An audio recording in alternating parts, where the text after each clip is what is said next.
வணக்கம் ஃப்ரெண்ட்ஸ். இன்றைக்கி நம்ம என்ன பார்க்க போகிறோன்னா, 2வது மாதம் தமிழ் மாதத்துடைய வைகாசி மாதம் பிறந்து வைகாசி அமாவாசை ஃபஸ்ட்டே வரப்போகுது. அதனுடைய சிறப்புகளையும் பலன்களையும் பார்க்க போகிறோம். So welcome back day today channel நண்பர்களே.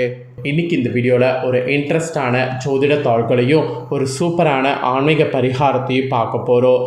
பார்க்குறதுக்கு முன்னாடி என்னங்கிறத இன்ட்ரோவில் ஷேர் பண்ணுறேன். ஸோ என்ன பார்க்க போகிறோம் அப்படிங்கிறத வாங்க தெரிஞ்சுக்கலாம். வாழ்க்கையில் நமக்கு பெற வேண்டிய சில விஷயங்களை முறையாக பெற்றுட்டாவே வாழ்க்கை நமக்கு ஈஸியாக மாறும். நிறைய பேர் அதை செய்யாமல் எனக்கு மட்டும்தான் வாழ்க்கையில் கஷ்டம் அப்படின்னு சொல்லி ரொம்ப கஷ்டப்படுறோம். ஸோ அந்த மாதிரி இனி கஷ்டப்படக்கூடாது. கஷ்டங்கிறது பார்த்திங்கன்னு வச்சுக்கோங்களேன், வாழ்க்கையில் இல்லாமல் இருக்கணும்னா நம்ம ஃபஸ்ட்டு பண்ண வேண்டியது முன்னோர்களுக்கான கடமை தான். முன்னோர்களுக்கான கடமைனா என்னன்னு கேட்குறீங்களா? முன்னோர்களை நினைத்து அவங்களுக்கான தர்ப்பணம் கொடுக்கறது தான். அவங்களுக்கான தர்ப்பணம் திதி இந்த மாதிரிலாம் கொடுத்து அவங்களுக்கு பிடிச்ச விஷயத்தை சிலது செய்தாவே நம்ம வாழ்க்கை ஜம்முன்னு மாறும். ஸோ முன்னோர்களுடைய ஆசீர்வாதம் இருந்தால் தான் கிரகங்களுடைய ஆசீர்வாதம், கடவுளுடைய ஆசீர்வாதம் நமக்கு கிடைக்கும். கிரகங்களால் நடைபெறக்கூடிய அதிர்ஷ்டத்தை தடுக்கக்கூடிய சக்தியும் முன்னோர்களுக்கு இருக்குது. கடவுள் கொடுக்கக்கூடிய நம்மளுக்கான அருளையும் தடுக்கக்கூடிய சக்தி முன்னோர்களுக்கு இருக்குது. ஏன்னா முன்னோர்களுடைய சாபம் இருந்தால் இந்த ரெண்டு இதுவுமே நமக்கு கிடைக்காது. அதனால் முன்னோர்களுடைய சாபம் இல்லாமல் முதல்ல நாம் செயல்பட வேண்டும். அவங்கள வழிபாடு செய்கிறதுக்கு உகந்த நாள்னு பார்த்திங்கன்னா மாதந்தோறும் வரக்கூடிய அமாவாசையை சொல்லலாம். ஒவ்வொரு மாதத்தில் வரக்கூடிய அமாவாசையிலையும் அவங்கள வழிபாடு செய்து அவங்களுக்கான திதி தர்ப்பணத்தை கொடுத்து அவங்களுக்கு பிடிச்சதை படையல் போட்டு அதை ஃபஸ்ட்டு நாம் சாப்பிடாம அதை காகங்களுக்கு உணவாக பரிமாற வேண்டும். ஏன்னா இந்த நாளில் அவங்க நம்மளுடைய லோகத்தில் நம்மளுடைய வீட்டில் இருப்பாங்க. முன்னோர்கள்னால் வேறு யாரும் கிடையாது. நம்ம வாழ்க்கையில் நமக்கு முன்னாடி வாழ்ந்த முன்னோர்கள். அவங்க நம்ம சந்ததியினரை வாழ்த்துனா நம்மளுடைய குடும்பம் ரொம்ப பிரகாசமாக இருக்கும். அதனால தான் அமாவாசையை கரெக்டாக பார்த்து வழிபாடு செய்யணும் என்பது காலங்காலமாக சொல்லப்பட்டுருக்கு. இப்போ ஒரு முக்கியமான அமாவாசையானது வரப்போகுது. அது என்ன அமாவாசைன்னு கேட்குறீங்களா? வைகாசி அமாவாசை. கரெக்டாக மே மாதம் 16ஆம் தேதி சனிக்கிழமை தமிழ் மாதம் வைகாசியுடைய 2ஆம் நாள் அமாவாசையானது வருது.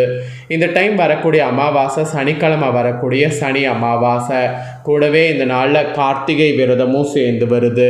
ஸோ இந்த மாதிரி சிறப்பானதாக வர்றதுனால இந்த அமாவாசை பிரபஞ்சத்தில் கிரகங்களிடையே சிறப்பு ஆற்றல்கள் பாயக்கூடிய நாளாகவும் குறிப்பிடப்படுது. இந்த அமாவாசையில் கிரகங்கள் சிறப்பான முறையில் அமையிறதை தொட்டு ஒவ்வொருவருக்குமே தலையெழுத்து மாறும். அதில் கன்னி ராசிக்காரங்களுக்கு இந்த மாதிரி தலையெழுத்து மாறும் என்பது குறிப்பிடப்படுது. ஸோ கன்னி ராசிக்காரங்களாக இருந்தீங்கன்னா உங்களோட ராசிக்கு என்ன மாதிரி தலையெழுத்து அப்படிங்கிறத தெரிஞ்சு அதற்கேற்ப நடந்து பயன்பெறுங்க. உங்களுக்கான தலையெழுத்தை நீங்கள் தெரிஞ்சு பயன்பெறுவதற்கு முன்னாடி முதல்ல நீங்கள் தெரிஞ்சிக்க வேண்டியது உங்கள் ராசிப்படி செய்ய வேண்டிய சில முக்கியமான விஷயங்கள் தான். அமாவாசையில் முன்னோர்களை வழிபாடு செய்கிறது ஒரு பக்கம் சிறப்பு என்றால் அவங்க ஆசையை பெறுவதற்கு உங்கள் ராசிப்படி செய்ய வேண்டிய பரிகாரங்கள் ரொம்ப ரொம்ப முக்கியம். உங்கள் ராசிப்படி செய்ய வேண்டிய பரிகாரத்தை முதல்ல உங்களுக்கு சொல்கிறேன். முதல்ல அந்த பரிகாரத்தை தெரிஞ்சுக்குங்க. அதுக்கப்புறமேட்டு உங்களுக்கான பலனை அதிரடியாக இந்த வீடியோவில் பார்க்கலாம். முன்னோர்களுடைய ஆத்மா சாந்தி அடையவும் சாந்தி அடைந்த ஆன்மாவிடமிருந்து ஆசி பெறுவதும் ஒவ்வொருவரும் உங்கள் ராசிக்கு பரிந்துரைக்கப்பட்ட எளிய தான தர்மங்களை செய்து பித்தர்களுடைய நல்லாசியை பெறுவது மிக முக்கிய கடமையாகும். ஸோ அந்த கடமையை ஆற்றணுங்கிறதுனால தான் முதல்ல அதை என்ன செய்யணுங்கிறத உங்களுக்கு சொல்ல வர. கன்னி ராசிக்காரங்க கஷ்டங்களில் இருக்கக்கூடிய சகோதர சகோதரிகளுக்கு உங்களால் முடிந்த உதவிகளை செய்யணும். அவங்களுடைய மனசை குளிர செய்திங்கன்னா முன்னோர்களுடைய நல்லருளை நீங்கள் பெற முடியும். அவங்களுடைய மனசு குளிர்ந்தால் உங்களுக்கு நல்லருள் கிடைக்கும். அதனால் அவங்க மனசு குளிர நீங்கள் செய்ய வேண்டியது ரொம்ப ரொம்ப ரொம்ப ரொம்ப முக்கியம். இதுதான் உங்களுக்கான பரிகாரம் என்பது குறிப்பிடப்படுது. ஆக்சுவலி உங்கள் கன்னி ராசிக்காரங்களுக்கு இந்த அமாவாசையிலிருந்து சூப்பர் முன்னேற்றமானது ஏற்படும். மெயினாக தொழில் வருமானத்தில் தான் நிறைய மாற்றமே ஏற்படும். ஸோ தொழில் வருமானத்தில் என்ன மாதிரியான மாற்றம் வரும், அதை நீங்கள் எப்படி எதிர்கொள்ளும் அப்படிங்கிறத உங்களுக்கு சொல்ல போகிறேன். ஸோ எப்படி அப்படிங்கிறத தெளிவாக இந்த வீடியோவில் தெரிஞ்சுக்குங்க. கன்னி ராசினருக்கு இந்த அமாவாசையிலிருந்து என்ன விதமான நல்ல பலன்கள் கிடைக்கும், கவனமாக இருக்க வேண்டிய விஷயங்கள், வழிபட வேண்டிய தெய்வங்கள், பலன்கள், பரிகாரங்கள், இந்த மாதிரி நிறைய குறித்து இந்த வீடியோவில் சொல்ல போகிறேன். விரிவாக அதை எல்லாமே தெரிஞ்சுக்குங்க. தெரிஞ்சு அதற்கேற்ப நடந்து பயன்பெறுங்க. இந்த அமாவாசையில் முதல்ல பார்த்தீங்கன்னு வச்சுக்கோங்களேன், செவ்வாய், சுக்கிரன், புதன், சூரியன் ஆகிய கிரகங்கள் முக்கியமான பயிற்சிகளை கொடுக்க போகிறது. அமாவாசையுடைய ஆரம்பத்தில் ரிஷப ராசியில் செவ்வாய், புதன், சூரியன் ஆகியவை ஒன்றாக கூடக்கூடிய நிலை உருவாகுது. அதனை தொடர்ந்து அமாவாசை பிற்பகுதியில் ரிஷபத்தில் புதன் மற்றும் சூரியன் இணையக்கூடிய சேர்க்கை நடைபெறுது. இந்த கிரக அமைப்புகள் தான் 12 ராசிக்காரங்க வாழ்க்கையில் குறிப்பிடத்தக்க மாற்றங்களை ஏற்படுத்த போவதாக சொல்லப்படுது. அந்த வகையில் தான் கன்னிராசினர் உங்களுக்கு தொழில் வருமானம், குடும்ப ஆரோக்கியம் உள்ளிட்ட பல துறைகளில் தாக்கமானது ஏற்படும். ஸோ என்ன தாக்கம் ஏற்படும், எப்படி ஏற்படும் அப்படிங்கிறத தான் இப்போ விரிவாக உங்களுக்கு சொல்ல போகிறேன். ஸோ என்ன தாக்கம் ஏற்பட போகுது அப்படிங்கிறத கன்னிராசிக்காரங்க தெளிவாக இந்த வீடியோவில் தெரிஞ்சு பலன் பெறுங்க. கன்னிராசினருக்கு இந்த அமாவாசையிலிருந்து வருமான வரித்துறை, காவல்துறை, விஜி லெக்னிசல் வேலை கிடைக்கக்கூடிய வாய்ப்புகள் நிறைய இருக்குது. அது மட்டும் இல்லாமல் மருத்துவர் ஷீட் கூட உங்களுக்கு கிடைக்க போகுது.